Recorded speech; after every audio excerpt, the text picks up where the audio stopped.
Lord ఎలా ఉన్నారండి? అందరూ బాగున్నారా? దేవుని కృపను బట్టి దేవుడు మనకిచ్చిన మరొక ఉపవాస దినాన్ని బట్టి దేవుని నామానికి మహిమ కలుగును గాక. ఇది నాన్న మనం ప్రార్థనతో సమయాన్ని స్టార్ట్ చేసుకుందాం. స్తోత్రం యేసయ్యా, గొప్ప దేవ, ఆశ్చర్యకరుడ, బలవంతుడ, మహోన్నతుడ, నీ ఉన్నత నామాన్ని బట్టి స్తుతిస్తున్నాం యేసయ్యా. తండ్రి ప్రభా అయ్యా తండ్రి ప్రభా, మా మధ్య మిమ్మల్ని ఆహ్వానించుకుంటున్నాం దేవా. నీ వాక్కు ద్వారా మా హృదయాలను తెప్పరిల్ల చేయండి యేసయ్యా. నాతో మాట్లాడమని తండ్రి ప్రభా అయ్యా మేము ప్రార్థిస్తున్నాం దేవా. తండ్రి ప్రభా, నీ ఆత్మతో మమ్మల్ని నింపండి యేసయ్యా. అయ్యా తండ్రి, వినగల చెవులు తండ్రి, గ్రహింపగల మనసును మాకు దయచేయమని నజరేయుడైన యేసు నామములో అడిగి వేడుకున్నాం తండ్రి, ఆమేన్. ప్రైజ్ లార్డ్ అండి. అందరికీ దేవుని నామమున మహిమ కలుగును గాక. దేవుడి దినాన నీతో నాతో చెప్పాలని ఆశపడుతున్న మాట ఏంటంటే, మనము నిన్నటి వారమే అన్న గ్రహింపు మనకి ఉందా అనే ఒక క్వశ్చన్ మనల్ని మనం ఒకసారి ప్రశ్నించుకుందాం. అయితే మనము ఈ దినం మనము ఉన్నాము, కానీ ఇక నైట్ కూడా మనము జీవించే ఉంటామా, మన సజీవుల లెక్కలోనే ఉంటామా అన్నది ఆ గ్రహింపు మనకి ఉండాలన్నమాట. మనము ఈ దినం కూడా మన లెక్కలో ఉంచుకోకూడదు కాదు, కానీ నిన్నటి వారమే అనే గ్రహింపు మనలో ఉండాలంట. అయితే యోబు గ్రంథంలో మనం చూసుకున్నట్లయితే, యోబు గ్రంథం 8వ అధ్యాయం 8వ వచనం మనం చూసుకున్నట్లయితే, మనము నిన్నటి వారమే, మనకు ఏమీ తెలియదు, భూమి మీద మన దినములు నీడవలే ఉన్నవి. మన దినము ఎలా ఉందండి? నీడవలే ఉన్నాయంట. మనము ఈ రోజు వారం అని కూడా చెప్పట్లేదు, కానీ మనము నిన్నటి వారమేనంట. అయితే మనకి ఏమి కూడా రేపు దినం గురించి మనకు ఏమీ తెలీదు అని చెప్తున్నాడు. యోబు తన పరిస్థితిని గురించి తను తాను ప్రశ్నించుకుంటూ తను తాను నిందించుకుంటున్నప్పుడు, యోబు యొక్క ఒక స్నేహితుడు తనతో చెప్తున్న మాట ఏంటంటే, నువ్వు నీ యొక్క ఇదొక ఎందుకు ఇలా మాట్లాడుకుంటున్నావు, ఎందుకు నువ్వు నిందించుకుంటున్నావు, ఇది ఒకవేళ దేవుడు ఎందుకు అనుమతించాడో, అయితే నువ్వు జాగ్రత్తగా దేవుని ఎదకని ఎడల, సర్వశక్తులకు దేవుని బ్రతిమాలుకుని ఎడల, నువ్వు పవిత్రుడివై యథార్థరహితుడివై ఉన్న ఎడల నిశ్చయంగా ఆయన ఎందు శ్రద్ధ నిలుపును. అయితే నీతికి తగినట్టుగా నీ నివాస స్థలము వర్ధిల్ల చేయును కదా అని చెప్పి యోబు యొక్క స్నేహితుడు యోబుతో చెప్తా ఉంటాడు అనమాట. అప్పుడు నీ స్థితి ఎప్పుడైతే యోబు యొక్క స్నేహితుడు ఏం చెప్తాడంటే, నిన్ను నువ్వు నిందించుకోవటం, నిన్ను నువ్వు పరిస్థితిని బట్టి అంటే నెగిటివ్గా పలుకోవటం కాదు, కానీ నీ పరిస్థితి నువ్వు తిరిగి సర్వశక్తులను బ్రతిమాలుకునేలా, లేదంటే నువ్వు పవిత్రుడివై ఉన్నట్లయితే, యథార్థవంతుడై ఉన్నప్పుడు మరి ఆయనని ఎందుకు శ్రద్ధ నిలుపును కదా అని చెప్పి యోబు యొక్క స్నేహితుడు చెప్తాడు. కానీ అయితే నువ్వు ఎప్పుడైతే దేవుని పాదాల దగ్గర మోకరిస్తావో, అప్పుడు నీ నీతికి తగ్గట్టుగా దేవుడు నీ నివాసాలను మళ్ళీ తిరిగి వర్ధిల్ల చేస్తాడు కదా. అయితే అప్పుడు నీ మొదటి స్థితి కొద్దిగా ఉన్నా కూడా తుదకు అది మహావృద్ధి అవుతుంది కదా అని చెప్పి యోబు యొక్క స్నేహితుడు యోబుతో మాట్లాడుతూ ఉంటాడనమాట. అయితే ఆ యొక్క సమయంలో చూసుకున్నట్లయితే మనము నిన్నటి వారమే అని చెప్పి యోబు గ్రంథంలో ప్రస్తావించడం జరుగుతుంది. నిజమే కదా. మనము ఈ దినం కంప్లీట్ అవ్వకముందే కూడా, ఈ దినం కంప్లీట్ అయ్యేంత వరకు కూడా మనం సజీవుల లెక్కలో ఉంటామన్న గ్యారంటీ కూడా మనకు ఉండదు.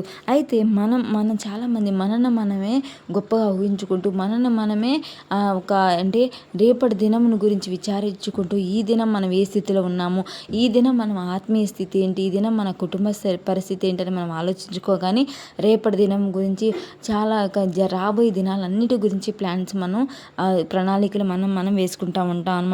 అయితే దేవుడు మనకు ఒక జ్ఞాపకం చేసుకున్న ఒక విషయం ఏంటంటే, మునుపటి తరం వారిని విచారించి తెలుసుకొనుడి.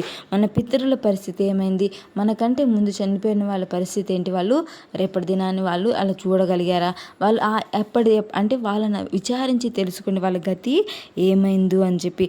అయితే మనుషులు వాళ్ళ గురించి అయితే మనకి నిన్నటి వరం అనే జ్ఞాపకం మనలో ఉంటే, ఏ రోజు జీవితం ఆ రోజు, అంటే ఈ దినానికి దేవుడు చెప్తారు, ఏ దినం కీడు ఆ దినానికి సరిపోనని దేవుడు చెప్తాడు.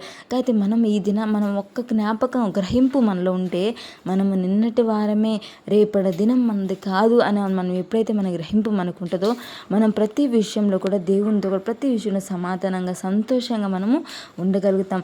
కానీ మనుషులు అంటే భక్తిహీనులు మనం చూసినప్పుడు, దావీదు మహారాజు కూడా చెప్తారు, భక్తిహీనుల పరిస్థితి చూసినప్పుడు అసూయ కలుగుతుంది అని చెప్పి దావీదు మహారాజు చెప్తాడు. కానీ వాళ్ళ యొక్క పరిస్థితి ఎటువంటిదో దేవుడు యోబు గ్రంథంలో ప్రస్తావించడం మనం చూస్తాం. వాళ్ళు అంటే మనుషులు వాళ్ళని గొప్పగా ఊహించుకుంటూ, వాళ్ళని చూసుకుని అంటే భక్తిహీనులు, దేవుణ్ణి ఎరగని వారి యొక్క అనుభవం ఏంటంటే దేవుడు చెప్తాడంటే, బురద లేకుండా జమ్ము పెరుగునా, నీళ్లు లేకుండా రెల్లు మొలుచునా, అది కోయబడక ముందు బహు పచ్చగా ఉన్నది, కానీ ఇతరుల మొక్కల కంటే త్వరగా వాడిపోవును. అయితే జమ్ము బురద లేకుండా పెరగదు, కానీ నీళ్లు లేకుండా రెల్లు మొలచదు, కానీ అది కోయబడగానే అది ముందు చాలా పచ్చగా ఉంటుంది, ఎప్పుడైతే కోయబడితే వెంటనే అది వాడిపోతుందంట. అటువంటిదే మన జీవితం కూడా. ఒక్క నిమిషంలోనే ఇప్పుడు మనము ఆ భూమి మీద నుంచి మనము అక్కడ మనం తప్పించబడినంత సేపే మంచి జీవం కలిగిన పచ్చగా కనిపిస్తాం, కానీ వెంటనే అది వాడిపోయినట్లుగా అయిపోతుంది అనమాట. అదే విధమైన మన శరీరం కూడా అలాంటిదే. దేవుడు చెప్తారు కదా, మన ఆత్మ శరీరం, మన శరీరం కూడా అలాంటిదే. ఆత్మ జీవించుండే కానీ శరీరము గతించిపోనని దేవుడు చెప్తాడు. అయితే దేవుని మరిచి వారందరి గతి కూడా అలానే. అయితే మనం ఎప్పుడైతే నిన్నటి వారు మన గ్రహింపు మనలో ఉంటుందో దేవుణ్ణి మరవలేని స్థితిలో మనము ఉండగలుగుతాం అనమాట. అయితే రేపటి దినమున అయితే సంవత్సరాలు మన మనుషుల యొక్క స్వభావం ఎలా ఉంటుందంటే, చాలా సంవత్సరాలు మనం ఇక్కడే ఉండిపోయి, మనం ఇక్కడే అంటే సజీవులుగానే ఉండిపోయి ఉంటామన్నాక ఏమంటారంటే ఉన్నతమైన ఆలోచనలు మనం కలిగి ఉంటాం. కానీ మనం యొక్క నిన్నటి వారం అనే గ్రహింపు కలిగి ఉంటే ఆ దినానికి దేవునితో మనం ఏ విధంగా ఉన్నాము, ఏ విధంగా మన యొక్క రిలేషన్స్ ఇతరులతో ఉంది అన్నది మనం గ్రహింపు కలిగి ఉంటాం అనమాట. అయితే చెప్తాడు, బురద లేకుండా రెల్లు ఎలా మొలవదో, నీళ్ళు లేకుండా ఏ విధంగా జమ్ము పెరగదో, అయితే దేవుడు అదే కోయబడకముందు అది పచ్చగా అలా ఉన్నా కూడా దేవుణ్ణి మరచి వారి కూడా అలానే అనమాట. అయితే మన యొక్క గ్రహింపు ఒకటి గ్రహించుకోవాలి. దేవుణ్ణి మరచి మనం దూరం అయ్యి జీవిస్తూ ఉన్నాం. ఎంతకాలం ఇంకా దేవుడు మనల్ని సమకూర్చుకొని, ఇంకా దేవుడు క్షమించుకుంది, దేవుడు మనం ప్రేమించుకుంది కూడా ఇంకా దేవునికి దూరం అవుతూ, ఇంకా దేవునికి ఇంకా అసహ్యమైన కార్యాలు చేస్తూ మనము తప్పించుకొని ఈ లోకంలో కొంతకాలం అని చెప్పి దేవుని యొక్క ఆయన యొక్క పిలుపుకు మనం లోపడకుండా మనము తప్పించుకొని మన కాలయాపన చేస్తూ ఉంటాం. కానీ మనం ఒక్కసారి పరీక్షించుకుంటే మన జీవితంలో ఈ నైట్గా మనం తిరిగి మన సజీవులుగా రేపు ఉదయాన్ని లెగుస్తామన్న నమ్మకం మీద మన యొక్క శరీరంలో ఉండదన్నమాట, మన శరీరం విషయంలో. అయితే దేవుడు చెప్తాడు, ఎవరైతే దేవుని అందు భక్తిహీనత కలిగి దేవుని మరిచి, దేవుని ఆయన కార్యాలను మరిచిపోయి, ఆయన చేసి ఆయన గొప్పతనాన్ని మరిచిపోయి భక్తిహీన స్థితిలో ఉంటారో వాళ్ళ ఆశ ఏమైందండి, నిరర్ధకం అయిపోద్దంట. అతని ఆశ ఏమైంది, భంగం అయిపోద్దంట. మనం అనుకుంటాము చాలాసార్లు మనం కూడా నీతిగా జీవిస్తున్నా కూడా ఏం ఫలం ఉండట్లేదు, కానీ భక్తిహీనంగా ఉన్న వాళ్ళ స్థితి చాలా మంచిగా ఉంటుంది, వాళ్ళకే చాలా ఐశ్వర్యం ఉంటుంది, వాళ్ళు అన్ని విధాలుగా వాళ్ళు సమృద్ధిగా ఉంటున్నారు అని మనము అనుకుంటూ ఉంటాం. కానీ వాళ్ళ గతి ఏంటి అన్నదని మన దేవుడు ఇక్కడ ప్రస్తావిస్తాడు. ఏంటంటే వాళ్ళ ఆశ భంగం అయిపోద్దంట. ఆశ్రయించినది సాలె పురుగు పట్టంట. ఎవరైతే భక్తిహీనులు ఉంటారో అయితే వాళ్ళ జీవితం పచ్చగా పైకి కనిపిస్తూ ఉంటుంది, కానీ వాళ్ళు ఆశ్రయించినది ఏంటి తెలుసా, సాలె పురుగు పట్టంట. సాలె పురుగు పట్టిని ఆశ్రయించినప్పుడు దాన్ని ఆనుకుంటే అది నిలిచిద్దండి, నిలవదు.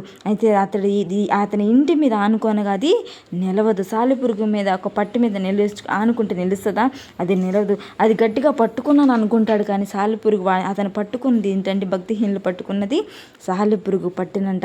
అది పట్టుకోగానే అది విడిపోవద్దంట. అతడు ఎంత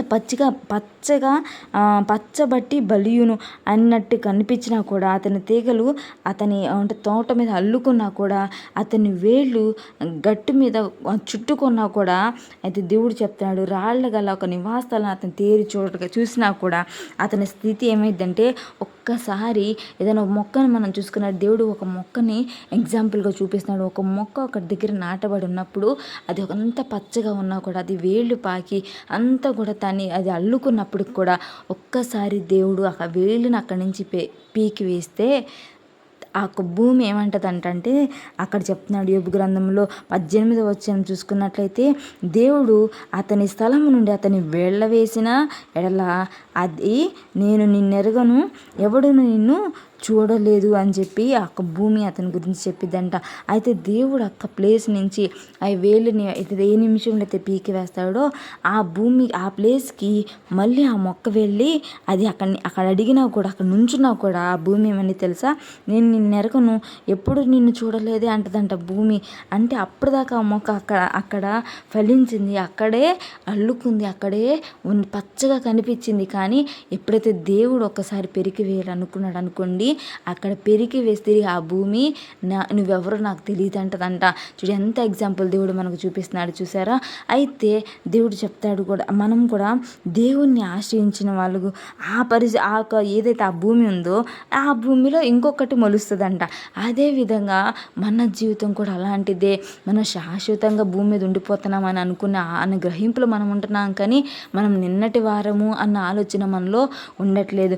నిన్నటి వారం అన్న ఆలోచన మనలో ఉన్నప్పుడు మన కుటుంబాల్లో ఎక్కడ మనకి గొడవలు ఉండవు, ఎక్కడ సమాధానాలు ఉండవు, లేదంటే ఏ కీడు ఎటువంటి ఏమంటారు ఏది అన్యాయం అనేది మన జీవితంలో మనం అనుభవించడం మనం ఉండదన్నమాట.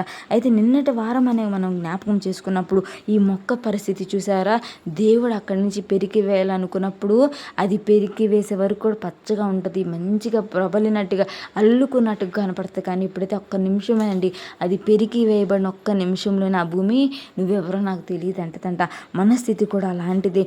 అయితే మనము ఏ స్థితిలో ఉన్నాము, నిన్నటి వారం అనే జ్ఞాపకం మనకు ఉండాలి. ఏదో సమకూర్చుకోవాలని మన మనిషి శారీరకంగా మన యొక్క ఆలోచన, మన తలంపులు ఎలా ఉంటాయంటే, మనకు చాలా సంవత్సరాలు ఇక్కడే ఉంటాము అంటే సమస్త నాదే అన్న ఆలోచన మనం ఉంటాం. అందరూ మన కంట్రోల్లో పెట్టుకోవాలి, లేదా అందరూ మన కంట్రోల్లో ఉండాలి, ప్రతిదీ నా అథారిటీలో ఉండాలి, నేను అందరి మీద అథారిటీ అలాంటి ఆలోచనలు మన శారీరకంగా క్రియలు ఏం చేస్తాయి అంటే మన నిజమైన అంటే నిన్నటి వారం మన గ్రహింపు లేకుండా ఉండడం వల్లనే మన శరీరం ఈ విధంగా పనిచేస్తూ ఉంటుంది. మనం ఒక్క గ్రహింపు ఆలోచన మనలో ఉన్నప్పుడు నిన్నటి వారమే మనము రేపటి దినం మనది కాదు, రేపు ఏం జరగబోతుందో కూడా మనకి తెలియదు. ఇది మనకి శాశ్వతం కాదు. ఇక్కడ ఏమంటారు, దేవుడు చెప్తారు కదా, మీరు పెళ్ళిళ్ళు చేసుకోవడానికి, లేదంటే ఇల్లు కట్టుకోవడానికి, లేదా అన్ని సమకూర్చుకోవడానికి, అన్ని స్వతంత్రించుకోవడానికి ఇక్కడ మనం లేము. కానీ దేవుని యొక్క రాజ్యం, ఆయన రాజ్య వ్యాప్తి కొరకు, దేవుని యొక్క చిత్తాన్ని నెరవేర్చడం కొరకు మనము ఇక్కడ ఉన్నామని. ఇప్పటి వరకు మనం చనిపోయిన దేవుడు చెప్తారు, మీ పితరులు ఏదైతే గతించిపోయిన మీ పితరులను విచారించి తెలుసుకొని మన దేవుడు చెప్తాడు. అయితే మనకన్నా ముందు చనిపోయిన మన పితరులను మనం చూసుకున్నట్లయితే వాళ్ళు ఇక్కడ తీసుకెళ్ళింది ఏదన్నా ఉందా, ఏది లేదు. వాళ్ళ యొక్క నిమిషం వాళ్ళ మరణం వాళ్ళు ముందుగా వాళ్ళకి చెప్పి వెళ్ళిందండి, లేదు. ఒక్క నిమిషంలోనే, ఒక్క సెకండ్లోనే వాళ్ళు మరణించుంటారు. రేపు దినం నాది కాదని వాళ్ళు గ్రహించుకొని ఉంటారా? రేపటి దినం నాది కాదు అని మన గ్రహింపు మనలో కలిగినప్పుడు ఎటువంటి మనం ఎదుర్కొంటున్న ఈ శారీరక క్రియలు ఏది మనలో పని చేయవు. దేవుడు చెప్తారు కదా, దేవుని మరచే స్థితిలో మన యొక్క శరీరము ఉండదు. మనం ఏం చేస్తున్నా కూడా, మనము ఏం మాట్లాడుతున్నా, ఇతరుల పట్ల మనం ఎలా ప్రవర్తిస్తున్నా, లేదంటే దేవుని విషయంలో మనం ఎలా ఉంటున్నా కూడా మన ఆత్మీయ స్థితి కూడా ఒక్కసారి మనం పరీక్షించుకుంటే నిన్నటి వారము అనే గ్రహింపులోనే మనము ఉండాలి. ఈ దినం కంప్లీట్ అయ్యే వరకు కూడా ఇది నాది కాదు అన్న ఆలోచన ఎప్పుడైతే మనం ఉంటామో, మనము దేవునికి దూరం అవ్వలేని స్థితిలో మనం ఉంటాము, దేవుని హత్తుకునే స్థితిలో ఉంటాం. నూతన నిబంధన గ్రంథంలో చూసుకున్నట్లయితే, నూతన నిబంధన దేవుడు చెప్తాడు కదా, నేను ద్రాక్షావళిని, తీగల మీరు అని చెప్తాడు. దేవుడు నాలో ఫలింపని ప్రతి చెట్టును కూడా దేవుడు పెరికి వేస్తానని దేవుడు చెప్తాడు. అయితే మనం కూడా దేవునిలో ఫలింపలేని స్థితిలో ఉన్నప్పుడు, దేవునితో అంటుకట్టబడలేని స్థితిలో ఉన్నప్పుడు కూడా మనము పెరికి వేయబడే స్థితిలో ఉంటాం. అంజూర విషయంలో కూడా మనం చూసినట్టయితే 5 సంవత్సరాలు దేవుడు చూసినా కూడా ఒక్క ఫలం కూడా ఉండదన్నమాట. ఆ ఫలం లేనప్పుడు దేవుడు చెప్తాడు, దీన్ని నరికివేయమని చెప్తాడు. అయితే దేవుడు మన విషయంలో చాలాసార్లు తోటమాలి బతిమలాడుతాడు, ఇంకొక సంవత్సరం దీనికి అవకాశం ఇవ్వమని. అయితే దేవుడు మన విషయంలో కూడా ఇంకొక రోజు అవకాశం ఇవ్వమని తండ్రి దగ్గర దేవుడు మనల్ని మన పట్ల ఆయన విజ్ఞాపన చేస్తూ ఉన్నాడంట. ఇంకొక దినం, ఇంకొక సంవత్సరం, ఇంకొక గడియ అని మన విషయంలో ఆయన విజ్ఞాపన చేయబట్టే మనం ఇంకా సజీవులుగా ఉన్నామండి. ఆయన కృపను బట్టి మాత్రమే మనం సజీవులుగా ఉన్నాము. ఇంకా మనం ఎక్కడ పాపం నశించుకోవడం ఆయనకి ఇష్టం లేదు. కాబట్టి ఆయన అమితమైన ప్రేమ, ఆయన ఆశ్చర్యకరమైన ప్రేమ మనల్ని కప్పుతుంది. కాబట్టి ఆయన చేసిన త్యాగాన్ని బట్టి మాత్రమే మన పరిస్థితిని బట్టి మనం నీతిమంతులం కాదు, కానీ ఆయన నీతి చేత మనల్ని కప్పాడు కాబట్టే మనము ఇంకా సజీవులుగా ఉన్నాము. ఇంకా అలా ఆలోచన మనల్ని గ్రహింపు లేకుండా సాతాను మన ఆత్మీయ కన్నులను మూసివేస్తుంది. అంటే ఇంకా ఎన్నో సంవత్సరాలు ఇక్కడ మనం శాశ్వతంగా ఉండిపోయేలాగా, ఇంకా ఎన్నో స్వతంత్రించుకోవాలి, మనుషులం అన్నిది నాదే, అంత నాది, ఇంకా ఎంతో సంపాదించుకోవాలి. ఆ సంపాదన ఈ క్రమంలో చాలా మనుషుల యొక్క మాటలు, మనుషుల యొక్క క్రియలు, చుట్టూ ఒక రిలేషన్స్, అసమాధానాలు, గొడవలు ఎన్నో ఎన్నో చుట్టూ అంటే మనకు సంబంధం లేని ఎన్నో మనం చేస్తూ ఉంటాం. మనం నిన్నటి వారమే ఈ దినం కూడా మనది కాదు అని అనుకున్నప్పుడు ఇవన్నీ కూడా మనకి దగ్గరికి రావు. ఆ గ్రహింపు మనలో ఉన్నప్పుడు అవన్నిటిని మనం మర్చిపోయే స్థితిలో మనం ఉంటాం. ఏది ఈ అసమాధానం కాదు, లేదంటే ఏ అథారిటీ శరీరం అనేది మన మీద పని చేయకుండా దేవునికి సమీపగస్తులుగా మనం ఉండేలాగా ఏ దినానికి ఆ దినము కూడా మనము రెడీ అయిపోయి ఉన్నట్లుగా, అంటే నేను సిద్ధమే ప్రభా, అంటే ఏ దినము కూడా దేవుడు వచ్చినా కూడా మనం పరలోకానికి ఎత్తబడే స్థితిలో మనం ఉండేలాగా ఉండాలన్న హెచ్చరిక దేవుడు మనకి దినాన దయచేస్తున్నాడని మనం నమ్మాలి. అయితే దేవుడు చెప్తాడు కదా, మనం ఎందుని బట్టి నీతిమంతులమండి, మన నీతిని బట్టా, మన యొక్క ఒక క్రియలను బట్టా కాదు కదా. దేవుడు చెప్తాడు 2 కొరింథీయులు 5వ అధ్యాయం మనం చూసుకున్నట్లయితే, కొరింథీయులు 2వ కొరింథీ 5వ అధ్యాయము 21వ వచనంలో మనం చూసుకున్నట్లయితే చెప్తాడు పౌలు ఏంటంటే, ఎందుకనగా మనం ఆయన యందు దేవుని నీతి అగునట్లు పాపమెరుగని ఆయనను మన కోసరము పాపముగా చేసెను. ఎందుకనగా మనం ఆయన యందు దేవుని నీతి అగునట్లు పాపమెరుగని ఆయనను మన కొరకు పాపంగా చేశాడంట. మన పాపం కోసం ఆయన్ని పాపంగా చేశాడు కాబట్టే మనము నీతిమంతులుగా, మనం నీతిగా ఎలా అయ్యాం తెలుసా? ఈరోజు నీతిమంతులుగా మనం దేవుడు ఎలా తీర్చాడు తెలుసా? పాపం ఎరుగని ఆయన పాపంగా ఆయన అక్కడ నీ ప్లేస్లో నుంచున్నాడు కాబట్టే ఆయన నువ్వు నీతిమంతులుగా దేవుని దృష్టిలో నువ్వు తీర్చబడ్డావు.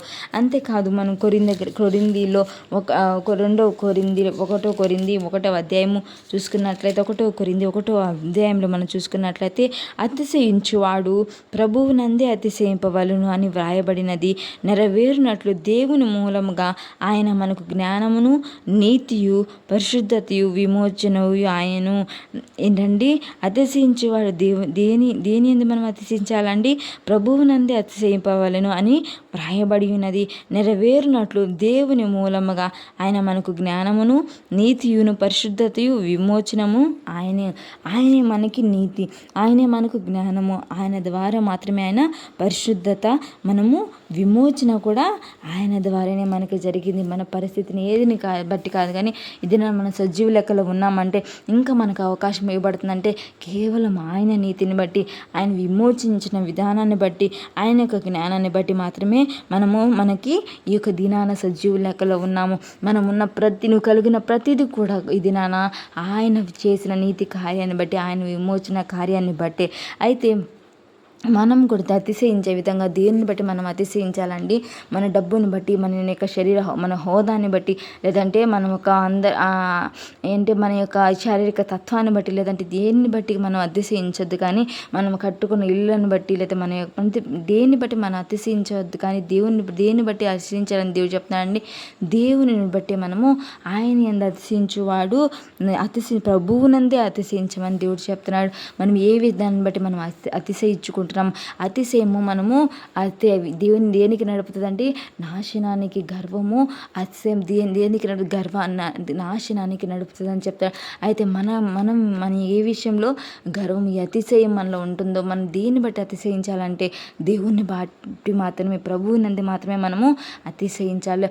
మనం ఏ విషయం ఏ మాట్లాడుతున్నా కూడా, మనము ఎటు కదులుతున్న ప్రభు ఏది మనం చేస్తున్నా కూడా ఒక గ్రహింపు మనలో ఉన్నప్పుడు, మనము నిన్నటి వారమే, ఈ దినం కూడా మనది కాదు, రేపు ఏం జరుగుతుందో మనకి తెలియదు అన్న గ్రహింపు మనలో ఉన్నప్పుడు, మనము దేవుడు నీతిమంతులుగా మనం ఉన్నప్పుడు మనలో ఎటువంటి ఈ యొక్క అనార్థాలకు కారణం కాకుండా దేవుడు ఆయన ఒక నీతిమంతులుగా మనల్ని తీరుస్తాడంట. యోబు గ్రంథంలో మనం చూసుకున్నట్లయితే 8వ అధ్యాయం తిరిగి మనం చూసుకున్నట్లయితే చెప్తాడు, నువ్వు జాగ్రత్తగా దేవుని వెద్దకని ఎడల, సర్వశక్తులకు దేవుని ప్రతిమాలుకొని ఎడల, నువ్వు పవిత్రుడవై యథార్థవంతుడవైన ఎడల, నిశ్చయంగా నీ యందు శ్రద్ధ నిలిపి నీ నీతికి తగినట్టుగా నీ నివాసస్థలమైన వర్ధిల్ల చేయువాడు.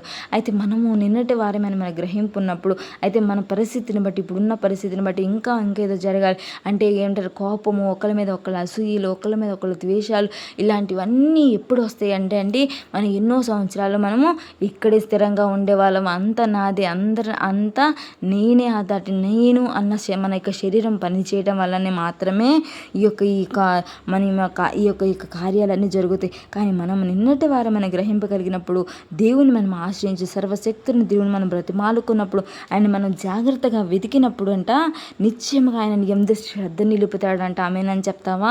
అయితే నువ్వు ఎప్పుడైతే దేవుని పవిత్రుడివై యథార్థవంతుడివై ఆయన్ని బ్రతిమాలుకున్నప్పుడు, ఆయన్ని వెతికినప్పుడు ఆయన నిన్ను అయితే నీ నీతికి తగ్గ నీ నివాస స్థలాన్ని దేవుడు వర్ధిల్ల చేస్తాడంట. అయితే నీ నీతి మొదటికి కొద్దిగా ఉన్నా కూడా దేవుని నీతిని బట్టి, నీ నీతి కొంచెమే ఉన్నా కూడా నీ దేవుని యొక్క నీతి నీ నీతి అయినందువల్ల దేవుడు ఏం చేస్తాడంటే అది మొదట కొద్దిగా ఉన్నా కూడా అది తుదకు అది మహాభివృద్ధి పొందబోతుంట. ఆమేనని చెప్తారా? అయితే దేవుడు నిన్ను ఉన్నతంగా ఎప్పుడు చేస్తాడు తెలుసా? ఈ రేపటి దినం నాది కాదు, నిన్నటి వాడిని నేను, ఇదంతా ఈ అసూయలు, ద్వేషాలు, ఈ కలహాలు, ఈ మచ్చరము, ఇక డాంబిక ఇవన్నీ నాకు అవసరం లేదు అని ఎప్పుడైతే మనం నిన్నటి వారంగా మనం గ్రహింపు కలిగి ఉంటామో, దేవుణ్ణి మాత్రమే మనం దేవుని ఎందు మాత్రమే అతిశయిస్తామో, దేవుని ప్రతి విషయంలో దేవుని వెతుకుతూ, దేవుని జాగ్రత్తగా వెతుకుంటూ ఆయన బ్రతిమాలుకుంటూ ఉంటామో, మన నీతి ఫస్ట్ కొంచెంగా ఉన్నా కూడా ఆయన తుదకది మహావృద్ధి పొందించబోతున్నాడంట. అంతేకాదు మన నిత్యంగా ఆయన మన ఎందుకు శ్రద్ధ నిలపబోతున్నాడంట. మన నీతికి తగ్గట్టుగా దేవుడు ఆయన మన నివాస స్థలాన్ని వర్ధిల్ల చేస్తాడంట. మన నీతి కాదు కదండి, మనం ఇప్పుడు చదువుకున్నాం కదా, దేవుడు ఆయన మన పాపానికి బదులు ఆయన పాపంగా అక్కడ నుంచొని నీ ప్లేస్లో నుంచొని ఆయన నీతిని నీతి వస్త్రాన్ని దేవుడు నీకు కప్పడం వల్ల నువ్వు నీతిగా నిలబడ్డావు. ఆయన నీతిని బట్టి దేవుడు ఇది నిన్ను వర్ధిల్ల చేయబోతున్నాడంట. ప్రతి విషయంలో కూడా ఆయన వర్ధిల్ల చేయబోతున్నాడు. ప్రతి విషయంలో కూడా మనం ఒక గ్రహింపు కలిగి ఉండాలి. ఏంటంటే మనము నిన్నటి వారమే సంవత్సరాలు ఇక్కడ మనము ఇక్కడే స్థిరంగా ఉండిపోయే వ్యక్తులం కాదు. అన్నీ మన కంట్రోల్లో ఉండాలి. అంత నాది, అన్నీ నేనే అథారిటీ, అంతా నా యజమానిలో ఉండాలి. లేదంటే ఈ అసూయ, ఈ కోపాలు, ఈ కలహాలు ఇవన్నీ ఎక్కడ వస్తాయంటే మనం ఒకరి మీద ఒకరు కోపించుకోవడం, ఒకళ్ళు మనం సమాధానం, గొడవలు ఎక్కడ కలుగుతాయి తెలుసా? మనం ఇక్కడే స్థిరంగా ఉండిపోయేలాగా మనము ఎక్కువగా మనం ఊహించుకోవడం. దేవుడు చెప్పాను, మనము ఒక మొక్క ఇక్కడి నుంచి పెరికి వేసే స్థితి లాంటిది మన యొక్క జీవితం అని. అయితే ఆ గ్రహింపు మనలో ఉన్నప్పుడు దేవుణ్ణి మనం ప్రతి విషయంలో వెతుకుతున్నప్పుడు మనని దేవుడు వర్ధిల్ల చేస్తాడంట. మొదట నువ్వు కొంచెమే నీతి కనపడుతుందేమో, మొదట నువ్వు కొంచెమే నీతిమంతులుగా ఉన్నావేమో, కానీ ఆయన నీతిని బట్టి నిన్ను తొద్దకు ఆయన మహావృద్ధి కలిగించబోతున్నాడంట. ఆమేనని చెప్తావా? నువ్వు నమ్మినట్లయితే నీ ప్రతి విషయం, మనం ఏది మాట్లాడుతున్నా ఇతరులతో, మనం ఎటు కదులుతున్నా, మనం ఏ పని చేస్తున్నా కూడా ఒక గ్రహింపు మనలో ఉండాలి. మనము నిన్నటి వారమే, రేపటి దినం ఏం జరిగిద్దో నాకు తెలియదు, ఈ దినాన కీడు, ఈ దినాన్ని చాలు, కానీ ఈ దినాన్ని నేను దేవునికి ఎంతవరకు నేను దేవుని పరిశుద్ధంగా ఉండాలి, ఎంతవరకు దేవుని దినాన నేను మహిమపరచగల, ఈ దినాన్ని నేను మహిమపరచాలా, నేను దేవునికి ఎంత నమ్మకంగా ఉండాలి, ఈ దినాన్ని నేను నమ్మకంగా ఉండాలి, ఈ దినం మాత్రమే నాది, ఈ దినం కూడా ఈ నైట్ కంప్లీట్ అయ్యే వరకు కూడా మనం సజీవులుగా ఉంటామని నమ్మకం మనకి గ్యారంటీ మీకుందండి, నాకుందా? ఎవరికి మనకి గ్యారంటీ లేదు కదా. అయితే మనము ఈ దినాన్న నేను ఏ విధంగా దేవుని స్తుతించాలి, ఏ విధంగా దేవునికి నమ్మకంగా, ఈ దినాన్ని ప్రభు మన కోసం ఈ క్షణంలో వస్తే మనం వెత్తబడే స్థితిలో ఉంటాం. మన గ్రహింపు మనలో ఉన్నప్పుడు మనకి చుట్టూ ఈ శరీరం ఎక్కడ మనకు పని చేయదండి. ఈ అసూయ, కలహాలు, కోపాలు ఎక్కడ మన శరీరం పని చేయదు. మన అంతరింగ పురుషుడు బలపడతా ఉంటాడు, మనం ఇంకా దేవునికి దగ్గర అవుతూ ఉంటాం. ఆ గ్రహింపు మనం కలిగినప్పుడు దేవుణ్ణి స్తుతించే వారంగా, మన మహాభివృద్ధి కలిగే వరకు తుదకు మన జీవితం ఉండబోతుంది. నమ్మినట్లయితే ఆమేనని చెప్పి ప్రార్థనలో ఏకీభవిస్తామా? స్తోత్రం యేసయ్యా, అద్భుతకరుడ, బలవంతుడ, మహోన్నతుడ, నిన్ను స్తుతిస్తున్నాను, ఘనపరుస్తున్నాను యేసయ్యా. అవును దేవా తండ్రి ప్రభా, మేము తండ్రి ప్రభా, ఒక తండ్రి ప్రభా ఏదంటే ఆ ఊహల్లో ఉండిపోయి తండ్రి ప్రభా, ఈ లోకం శాశ్వతము, ఇది మాకు శాశ్వతం అని చెప్పి నేను అన్ని సంపాదించుకుంటూ పొందుకుంటూ ప్రభా, ఇల్లు కట్టుకుంటూ పెళ్ళిళ్ళు చేసుకుంటూ ప్రభా, అయ్యా తండ్రి ప్రభా యేసయ్యా, తండ్రి శరీరం అనే తండ్రి ప్రభా తత్వంతో నిండిపోయి తండ్రి ప్రభా, అయ్యా నేత్రాశ, జీవబడం, శరీర ఆశతో మేము నిండిపోయి తండ్రి ప్రభా, అసూయలు, కలహాలతో మా శరీరాలను మేము నింపుకోండి తండ్రి ప్రభా, తండ్రి అతన్ని అపవిత్రపరచుకుంటాం దేవ, మేము చెప్పినట్లు ప్రభా. అయ్యా మేము నాయన నిన్నటి వారమే అన్న గ్రహింపు మాలో ఉండాలి. ఈ దినం కూడా మాది కాదు, ఏ నాటికి నా నీటికి చాలు అన్న గ్రహింపు మాలో ఉండి ప్రభా, ఈ దినం నిన్ను ఏ విధంగా సంతోషపరచాలి, ఈ దినం నేను ఏ విధంగా నీకు నమ్మకం కలిగి ఉండాలి, ఆ గ్రహింపు మాలో తండ్రి ప్రభా ఇది నాన్న మాకు దయచేసినందుకు నీకు వందనాలేసా. ఆ గ్రహింపులోకి మాకు తెచ్చినందుకు వందనాలయ్యా. ఆ యొక్క మాటల మా జీవితంలో స్థిరపరచండి సా, బలపరచమని తండ్రి ప్రభా, మాతో మాట్లాడినందుకు నీకు వందనాలు, స్తుతులు చెల్లించుకుంటూ ప్రభా, అయ్యా ప్రతి ఒక్క బిడ్డని ఉదయం ఈ వాక్కును మీరు అయ్యా ముద్ర వేయమని తండ్రి ప్రభా, మమ్మల్ని ఇంకనైనా తుదకు మహావృద్ధి కలిగించమని మీ నీతితో మమ్మల్ని కప్పినందుకు నిన్ను స్తుతిస్తూ ఘనపరుస్తూ నజరేయుడైన యేసు నామములో అడిగి వేడుకుంటున్నాను నా ప్రియ పరలోకపు తండ్రి. ఆమేన్. ప్రైజ్ లార్డ్ అండి. అందరికీ దేవుని నామానికి మహిమ కలుగును గాక. ఆమేన్.